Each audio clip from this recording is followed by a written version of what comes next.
سرکار کے منہ سے نکلنے والی تھوک مبارک ہو، حضور علیہ الصلوۃ والسلام کا پیشاب مبارک ہو، رسول اللہ کا براز مبارک ہو، حضور کے ناخن مبارک ہو، رسول اکرم کا خون ہو، سرکار کا پسینہ ہو، یعنی پورے کے پورے جسم کے اندر جتنی بھی اشیاء ہیں اور جتنے بھی عضو ہیں اور جتنے بھی اجزاء ہیں، اللہ نے تمام کو معجزہ بنایا ہے۔ سبحان اللہ۔ اعلیٰ حضرت فرماتے ہیں نا، سرتاب قدم ہے تن سلطان زمن پھول، سرتاب قدم ہے تن سلطان زمن پھول، لب پھول، دہن پھول، بدن پھول، بدن پھول، واللہ جو مل جائے میرے گل کا پسینہ، مانگے نہ کبھی عطر نہ پھر چاہے گلر پھول۔ کیا بات رضا اس چمنستان کرم کی، زہرا ہے کلی جس میں حسین اور حسن پھول۔ سبحان اللہ۔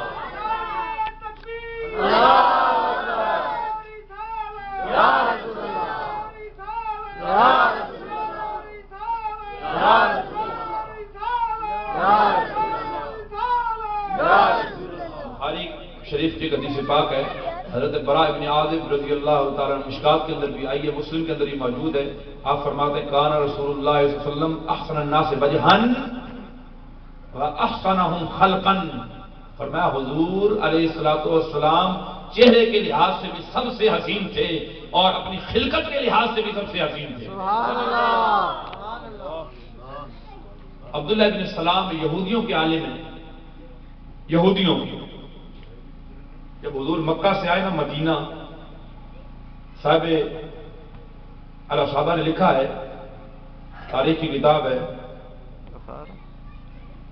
رجال کی بات کی گئی اس کے اندر، راویوں کی اوپر بات موجود ہے۔ صاحب الصحابہ کہتے ہیں کہ حضور جب آئے نا مکہ سے مدینہ تو عبداللہ ابن سلام کہتے ہیں کہ میں نے دیکھا کہ لوگ اپنے کام کاج چھوڑ کر حضور کی طرف جا رہے تھے، غلمان، بوڑھے، بچے چھتوں پہ، نوجوان گلیوں میں، اور بنو نجار کی بچیاں دف لیے ایک پہاڑی کے اوپر کھڑی تھی اور نظریں لگی ہوئی تھی مکہ سے مدینہ کی طرف آنے والی گلیوں پر۔ جیسے ہی سرکار کا مکھڑا ظاہر ہوا تو بنو نجار کی بچیوں نے کہنا شروع کر دیا، طلع البدر علینا من ثنیات الوداع وجب الشکر علینا ما دعا للہ داعی۔ حضور آ رہے ہیں، دف بج رہے ہیں، بنو نجار کی بچیاں نعتیں گا رہی ہیں، لوگ جھوم رہے ہیں۔ عبداللہ بن سلام کہتے ہیں میں نے دیکھا مدینہ کے کام کرنے والے دوڑے دوڑے جا رہے ہیں۔ سبحان اللہ۔ یہ بہت بڑے عالم، یہودیوں کے بہت بڑے عالم، نامور چوٹیوں کی عالم، کہتے میں نے لوگوں کو دیکھا نا تو میرے دل میں بھی خیال آیا، دیکھ کے دیکھوں تو صحیح وہ جو نبی مکہ سے آ رہا ہے وہ ہے کیسا۔ سبحان اللہ۔ کئی جگہوں پر تقریریں ہوتی ہیں نا، کئی لوگ ایسے تماشے کے لیے بھی آ جاتے ہیں، مناظرے ہو تو اپنے پرائے سارے بھائی بندہ کہتا کیا ہے۔ عبداللہ بن سلام بھی پہنچ گئے تو کہتے ہیں فلما رأیت رسول اللہ صلی اللہ علیہ وسلم، جب میں نے حضور کو دیکھا نا، میری نگاہ پڑی سرکار کے چہرے پر، تو میں نے کہا کہ یہ چہرہ کسی جھوٹے کا چہرہ نہیں ہو سکتا۔ سبحان اللہ۔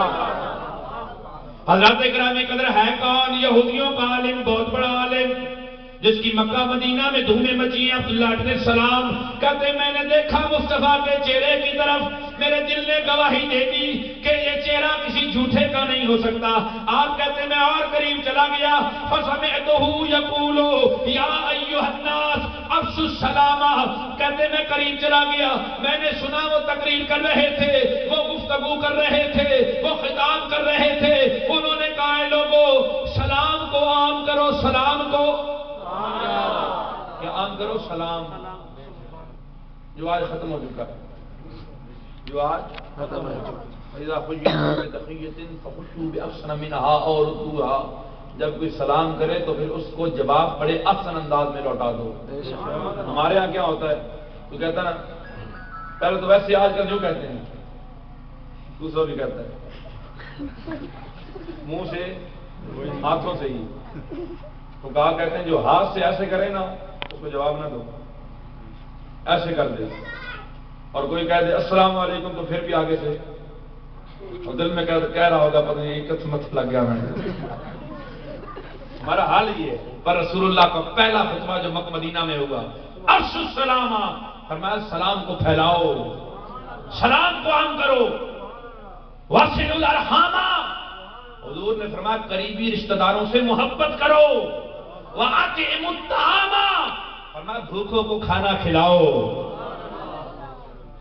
قریبی رشتہ داروں سے اب تعلق بنتے ہیں پنڈی جا کر، اب تعلق بنتے ہیں ملتان میں، اور جو ساتھ ماما چاچا رہ رہا ہے وہ فارغ ہے. وہ کیا ہے؟ تعلق بنیں گے ملتان میں جا کر. حضور نے فرمایا صلہ رحمی، تعلقات کو جوڑو، خونی رشتوں کو قریب کرو، اپنے اندر عفو و درگزر کا پہلو پیدا کرو.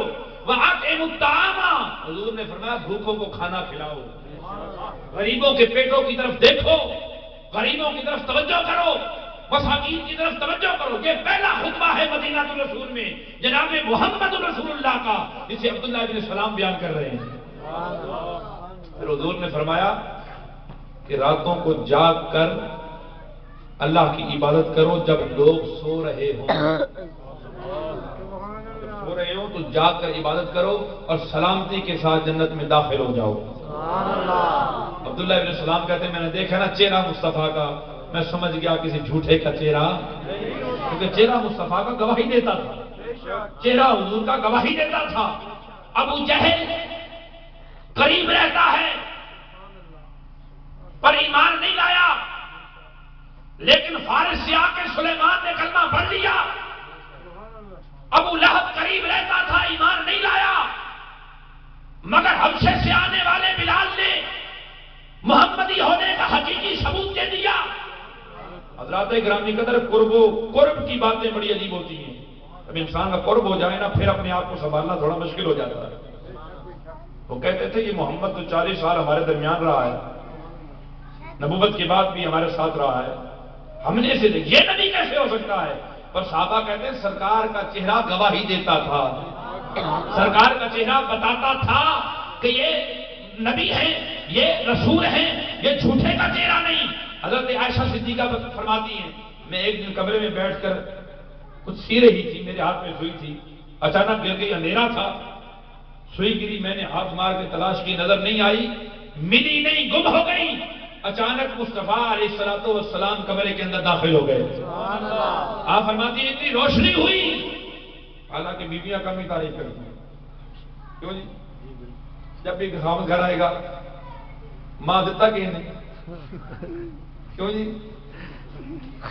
اتنا عرصہ ہو گیا ماں ملا کے کام کر کے میں مر گئی ہوں، تھکا ماں چھوڑانے، ہڈیاں مینڈیاں بڑھیاں ہو گئی، بال وقت تو پہلے چٹے ہو گئے، ماں دیتا کہ نہیں. پر یہ ہے رسول اللہ کی بیوی، یہ ہے محبوبہ کائنات. نوک جھونک لگی رہتی تھی وہاں پر بھی، نوک جھونک ہمارے پاس اس کے اوپر بھی حدیثیں ہیں، لیکن وہ دل سے مصطفیٰ علیہ السلام سے محبت کرتی تھی. ان کا ایمان رسول اللہ پہ اتنا تھا. فرمایا جیسے ہی کملی والے کمرے میں داخل ہوئے، آپ کے چہرے کے نور سے پورے کا پورا کمرہ جگمگانے لگا، اور میں نے اپنی سوئی کو اس نور میں تلاش کر لیا. حضور کا چہرہ چمکا کرتا تھا. کیوں؟ قد جاءکم برہان من ربکم، کیونکہ مصطفیٰ رب کی دلیل بن گیا ہے، اور دلیل ہر جگہ چمکتی ہے.